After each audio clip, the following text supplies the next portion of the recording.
நாயின் வயது, நிறம், உயரம், எடை, கட்டளையை பின்பற்றும் திறன் போன்றவைகளின் அடிப்படையில் சிறந்த நாட்டின நாய் தேர்வு செய்யப்பட்டு பரிசுகள் வழங்கப்படுகிறது.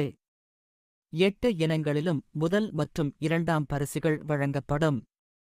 இந்த கண்காட்சியில் சுமார் 700க்கும் மேற்பட்ட நாட்டின நாய்கள் மற்றும் அதன் உரிமையாளர்கள் கலந்து கொண்டு தங்களின் நாய்களை காட்சிப்படுத்தினர். ஒவ்வொரு சுற்றுக்களாக நடைபெறும் கண்காட்சியில் நாளை மாலை இறுதி சுற்று நடைபெற்று பரிசுகள் மற்றும் சான்றிதழ்கள் வழங்கப்படவுள்ளது. நம்ம ஒரு 10 பேர் உட்கார மாதிரியான